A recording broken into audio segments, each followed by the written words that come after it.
देखिए, 1 मई से जो वैक्सीनेशन होना था 18 साल से 45 साल की एज ग्रुप के बीच का, वो जो बेनिफिशियरी है राजस्थान के, वो 3 करोड़ 25 लाख के करीब हैं। उनको 2 डोज लगे तो 6.5 करोड़ तो वही हो गए डोज, और 10% अगर वेस्टेज को इंक्लूड करें तो हमें 7 करोड़ डोजेज चाहिए इस एज ग्रुप को दोनों डोज लगाने के लिए। हमारे सरकार ने सीरम इंस्टीट्यूट को 3 करोड़ 75 लाख डोज बुकिंग करी। अभी कल हमें पता चला, वहां के अधिकारियों को फोन आया कि हम आपको 3 लाख वैक्सीन दे सकते हैं। अब आप बताइए कि इतने बड़ी संख्या है बेनिफिशरीज की, अब 3 लाख डोज में हम किसको लगाएं, किसको छोड़ें? ये बहुत बड़ी समस्या है। हमने पहले ही कहा कि हमारे पास स्टोरेज की पर्याप्त व्यवस्था है, बम्पर स्टॉक हमको दे दो, ताकि हम 7 लाख लोगों को पर डे हम वैक्सीनेट करने की कैपेसिटी में हैं। आज हमारी साइट्स रेडी है, स्टोरेज कैपेसिटी पूरी है, मैन पावर तैयार है, लेकिन वैक्सीन अगर हमें नहीं मिलेगी तो हम कैसे वैक्सीनेट कर पाएंगे लोगों को?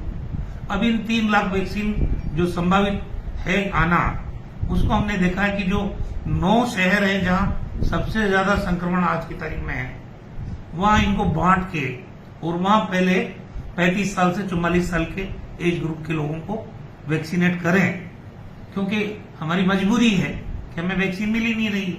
तो ये हाहाकार मचेगा तो राज्य जिम्मेदार नहीं होंगे।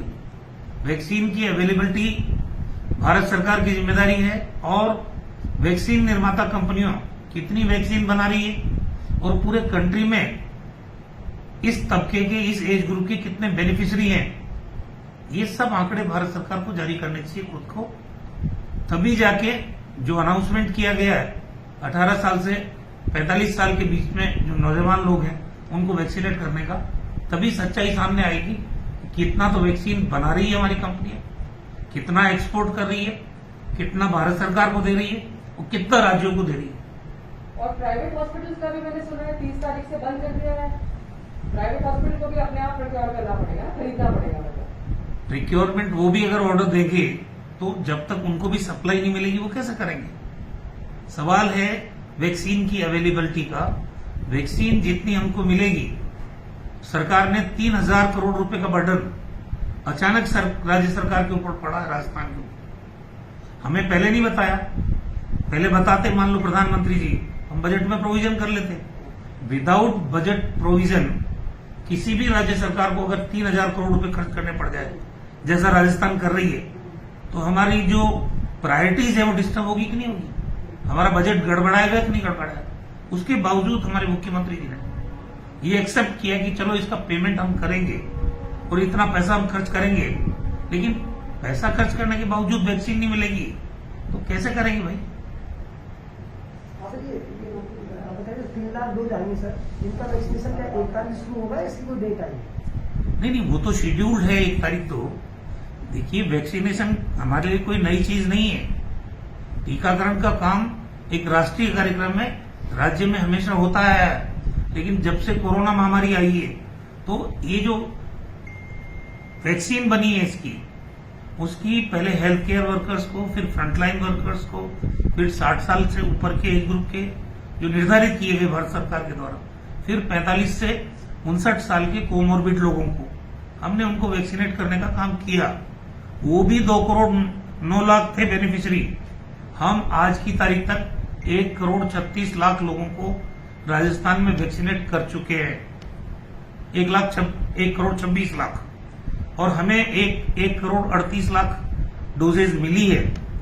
उसमें से 2 लाख हमने आर्मी को दे दी, बाकी 1 करोड़ 26 लाख वैक्सीन हम दे चुके, लोगों को लगा चुके हैं। 3 या 4%, 5% वेस्टेज हुआ है। तो राजस्थान को 2 करोड़ 9 लाख जो पहले के कैटेगरी वाले लोग थे, उनके अगेंस्ट में ही हमको 1 करोड़ 38 लाख वैक्सीन मिली थी।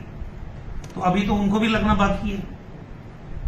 सर, ये वैक्सीन सेंटर का क्या रहेगा? जो वैक्सीन सेंटर है तो कम पड़ेंगे, उसकी भी प्लानिंग है सरकार के पहले से? वैक्सीन सेंटर मैंने पहले ही कहा पर्याप्त मात्रा में है, जिनको सत्र स्थल बोलते हैं, वैक्सीनेशन की साइट्स बोलते हैं, वो हमारे पास पर्याप्त तैयारी है, मैन पावर की पूरी तैयारी है।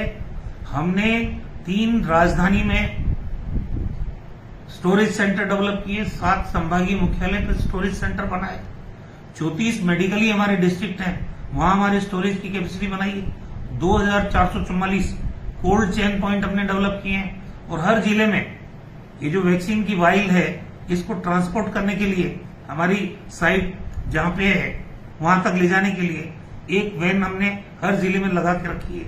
हमारी तैयारी में कोई कमी नहीं है, और मैंने कहा ना, जैसे 7 लाख लोगों को वैक्सीनेट एक दिन में हम कर सकते हैं, और ये टारगेटेड वैक्सीनेशन जब तक नहीं होगा तो टाइम बाउंड हम वैक्सीनेट कर ही नहीं पाएंगे लोगों को। तो ऑक्सीजन को लेकर बता दीजिए, कोई लगातार अभी भी किल्लत बनी हुई है, और अभी तो कहीं 2 जगह भरतपुर से और कल जयपुर में तो देखिए, हम 3 मंत्री, उनको मुख्यमंत्री जी ने भेजा दिल्ली, हम वहां गृह मंत्री जी से मिले, गडकरी जी से बात की, पीयूष गोयल जी से बात की, डॉक्टर हर्षवर्धन जी से बात की, और फार्मा के जो मिनिस्टर हैं उनसे बात की। 3 बिंदुओं पे हम गए थे। एक तो राजस्थान को जितने एक्टिव केसेस हमारे हैं उसके अनुपात में ऑक्सीजन की मात्रा, क्योंकि हमारे राजस्थान में एक ही प्लांट है ऑक्सीजन जनरेशन का, भिवाड़ी में आईएनएक्स, वो 120 MT ऑक्सीजन जनरेट करता मेडिकल ऑक्सीजन। अब पिछली बार जब कोरोना की पहली लहर आई थी तो भारत सरकार ने ये प्लांट अपने नियंत्रण में नहीं लिए थे, हमारा काम चल गया। इस बार पूरे कंट्री के जितने मेडिकल ऑक्सीजन जनरेशन के प्लांट्स हैं उनको भारत सरकार ने अपने नियंत्रण में ले लिया, और एक नेशनल पॉलिसी ऑक्सीजन को डिस्ट्रीब्यूट करने की, बनाने की बात की। अब आप जिन राज्यों में हमसे कम एक्टिव केसेज हैं उनको आप 900 से ज्यादा मैट्रिक टन ऑक्सीजन का अलॉटमेंट कर रहे हैं, और हमारा उनसे 1.5 गुना एक्टिव केसेज की संख्या है। हमें 155 मैट्रिक टन ऑक्सीजन का अलॉटमेंट हुआ है, वो भी 100 मैट्रिक टन तो हमारे अपने राज्य के भिवाड़ी के आईएनएक्स उससे मिल रहा है, बाकी 55 हमको जामनगर से और दूसरी जगह से मिल रहा है। अब हमारी रिक्वायरमेंट जो आज से 4 दिन पहले थी वो थी 300 मैट्रिक टन पर डे, और आज हमारी रिक्वायरमेंट हर डे बढ़ रही है, क्योंकि एक्टिव केस बढ़ रहे हैं, तो ये रिक्वायरमेंट तो हर रोज बढ़ेगी। हमने एस्टिमेटेड किया था कि 30 अप्रैल तक राजस्थान को 310 मैट्रिक टन लिक्विड ऑक्सीजन की जरूरत पड़ेगी। अब सरकार, हम तो बात कर करके परेशान हो गए। कल भी रात को वीसी में, जो जामनगर में रिलायंस की मेडिकल ऑक्सीजन बनाने वाली यूनिट है, उन लोगों से बातचीत की, सब जगह बात कर रहे हैं। कल मुख्यमंत्री जी ने, पहले प्रधानमंत्री जी से बात की, गृह मंत्री जी से बात की, अजीत डाबोल जी से बात की, कैबिनेट सेक्रेटरी से, होम सेक्रेटरी से, सबसे बात कर रहे हैं। राजस्थान में जो ये किल्लत है, बेड की किल्लत नहीं है। हमने जो जनरेशन प्लांट्स बनाए पिछले 11 महीने में, वो ऑक्सीजन जनरेट कर रहे हैं। 37 जगह हमने प्लांट बनाए, काम खूब हुआ है। 6 जगह हमने लिक्विड स्टोरेज की ऑक्सीजन प्लांट्स बनाए।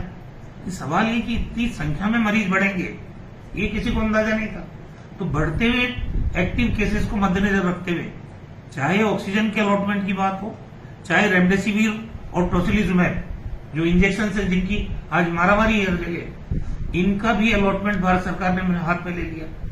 तो जो 3 माइलन, कैडिला और सिप्ला, ये 3 कंपनियों से हमने रेट कॉन्ट्रैक्ट कर रखा था।